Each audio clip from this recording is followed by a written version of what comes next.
What's up, guys? It is Dan from FightWave. Hopefully you guys are having a fantastic day. As you can tell, not in my traditional setting, but today we are joined with somebody I'm very excited to speak with again. For the first time in person, a privilege to speak with today's guest, somebody who has been doing absolutely incredible things in the UFC thus far, 4-0 in the UFC, and honestly, to think that he started his professional MMA career in 2020 and the quality that he's produced thus far, you would be shocked to think that just how far this gentleman has come. I'm privileged to be joined by, some may know him as the leader of the Gorgonites. I know him as Mr. Marcus McGhee. Marcus, thank you so much for your time, brother. Absolutely. A privilege to speak with you in person. First and foremost, talk to me about how you're feeling right now. New year, lots of goals and ambitions. How's everything with Mr. Marcus McGhee? Yeah, everything's great. Blessed to be able to come into a new year, healthy and able. So excited for what challenges lie ahead. It's going to be an interesting year, not just for me, but for my team, for my family. So looking forward to it. Definitely. And first and foremost, you look at your UFC run, wasting no time. And I think one of the biggest misconceptions throughout fighters' careers is you have to get to this point at a certain time. You have to get to it at a certain destination, a certain age. But it feels like with you, you've proven time and time again that quality speaks over everything else. When you look at what you've done in the UFC thus far, 4-0, with your best win to date over Jonathan Martinez in Madison Square Garden, the quality that you've produced is timeless. So when you look at just the quality you've been able to produce and being able to dispel that narrative a little bit, how much does that make you happy to kind of show a lot of the fighters that come into the UFC at a later age that, hey, you can produce a lot of quality, age is just a metric? How does that make you feel? Yeah, it makes me feel great, because again, there's not a lot of guys that have been able to do that. So it also makes me feel thankful and blessed because better guys have done less, you know what I'm saying? So I'm super blessed to be able to stand out and be able to show people that anything is possible when you believe and when you put in the work, put in the effort. So it's been amazing. It's been an amazing journey and an amazing story. So yeah, man, just got to keep that thing rolling and anything's possible. Definitely. And of course, we came into the lab on Tuesday and just looking at the gym, the room there, the quality here is absolutely incredible. I've said time and time again, the lab has got to be one of the biggest hotbeds for mixed martial arts right now. You look at the room right there. When we came on Tuesday, there was 3 top 15 bantamweights on the planet right there with you, Mario Bautista, and Kyler Phillips. When you talk about being able to train with these guys on a day in and day out basis, how much of a privilege is that for you to be able to share the room and share the moment with these guys and be able to build and add to your career and just to your journey in the sport with those guys in the gym with you? Well, I think that's huge. I think people take that for granted and they shouldn't. And to know that I grew with these guys, what I'm saying? Over the last 10 years, I grew with these guys.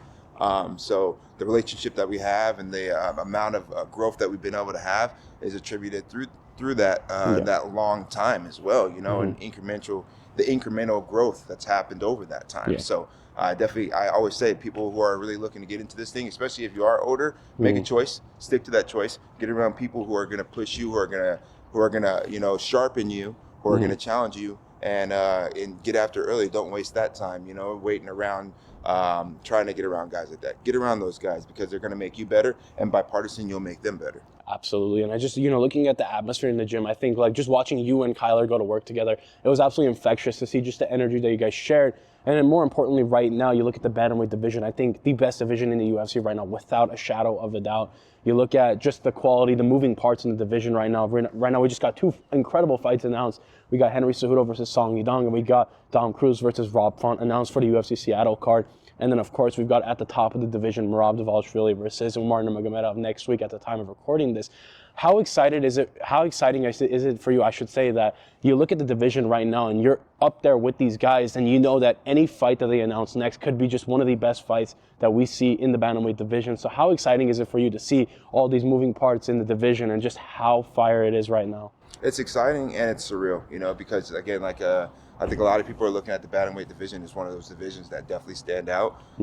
And you can see why. There's so many tough guys that aren't even in the top 15. So looking at it from the outside in, it's pretty cool to know that I'm in the mix there and that anything is possible where that stands too. It's also kind of like that one of those things where you wonder what's next for you. Which fighter is gonna be next? What's gonna be your next path? Not overly thoughtful about it, but you start thinking about those type of things too, and how the fights that are happening are going to add to or play out for what a fight that's next for you as well. So it's pretty exciting. It's a crazy time in our weight division, but I feel like it's always been that way, right? Like the bantamweight division's been pretty consistent. I think it's been a lot of killers in that weight class for a long time. So it's pretty dope, man. It's pretty dope and surreal to be the one to be inside of that bracket, inside of that mix, and looking at what's next. Definitely. And, you know, just looking at the division right now, I mean, there is so much quality in this division. It feels like really, like you said, you know, looking at every test ahead, there is really no margin for error in this division especially. And just looking at right now, everything that's been going on with you, Marcus, I think a lot of fans just becoming a fan favorite in pretty much instantaneously since signing with the UFC. I mean, your story getting to the UFC was absolutely incredible. I mean, one of the most incredible short notice victories on a debut I think we've seen ever.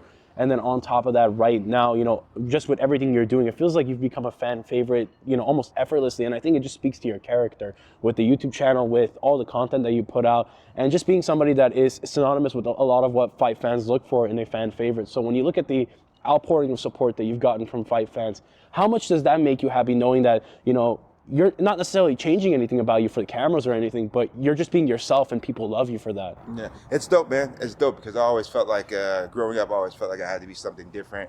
I had to live up to somebody else's expectations of me. And it was something that weighed on me for a long time, you know, and to be able to be authentic to who I am and just stay inside of what I like and what my morals are, you know, and for people to,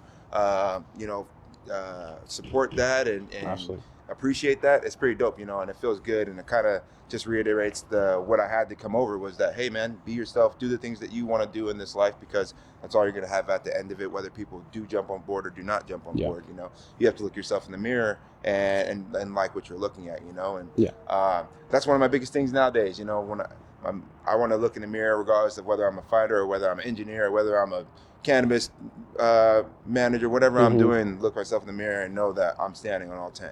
Definitely. And one thing I got to say, and this is a little bit of a hard pivot, but I know for you, you're a massive skateboarding fan and you've grown up skateboarding. And I made a petition. I got to put this on the camera right now because I've said to the UFC time and time again, you've got so many fighters that love skateboarding. When are we going to get a tournament of UFC fighters going head to head in a game of UFC, not skate, in a game of UFC, skateboarding, and being able to maybe 5 count live. We get Monster Energy Incorporated. This is my petition and plea to the UFC to make it happen. We got Jalen Turner, Peyton Talbot, Julian Erosa. We've got yourself. We've got Quillen Salkill coming into the UFC. So many fighters. What would a prospective UFC skateboarding tournament look like for you, Mr. Marcus? Oh, no, it'd be sick. And I think that we should have, we should have our run circuit. We should have best trick. We should have street. We should have pool, and we should have vert. We could do Absolutely. just like SL or just like X Game does. Or we can even do SLS. Dana White owns SLS, so maybe like as like a off, like maybe to open up for the SLS skaters, we could do like a 7 bracket SLS type competition. Dude, I would love that. I would love it too, man. Just to go out there and see what's up. It's something different, and I mean, dude, there's so many skateboarding. I think skateboarding and fighting, they're almost like synonymous with the way that you look at the two sports, the extremities of it, and just kind of the stuff that you can take away from it. It's incredible. So that's my petition to the UFC. We got to see you, hopefully, on SLS sometime soon. And Marcus, first and foremost, thank you so much for your time, brother. As always, a privilege.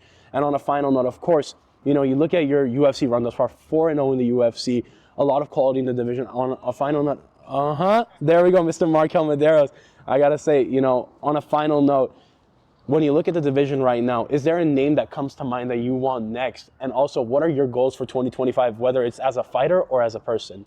Yeah, as a person overall, I just want to grow and be the best version of myself, period. And as a fighter, the same thing. As far as the person that's on my tongue, not a call out or anything, but me and Aiemann were already matched up. If you look up the division's pretty stacked right now. And like, as far as everything's working, he doesn't have a fight, I don't have a fight. We already matched the fight. I feel like that's the fight to make, Absolutely. So there's just no way around that fight, I see. Obviously, Otto doesn't have a matchup as well, but I do think that Aiemann makes a little bit more sense than the Aldo fight, So that's what I'll be looking forward to hearing from. But again, I'm not really against anybody. I like to fight. I want to fight. I want to perform. I'd like to get in there sooner than later, So that's what I'm looking forward to. So yeah, if I can get Aiemann and late March, early April, I think that'd be the fight. Definitely, I can't wait. That will be a phenomenal fight, and hopefully we'll be able to see an announcement sooner or later. I think a lot of people are waiting to see what's next from Marcus McGhee. And Marcus, thank you so much for your time. And to the fans at home watching, do be sure to check out Marcus McGhee on social media. It's been me, Dan from FightWave. Hopefully you guys have enjoyed this interview. Do be sure to like, comment, subscribe, and have a great day, guys.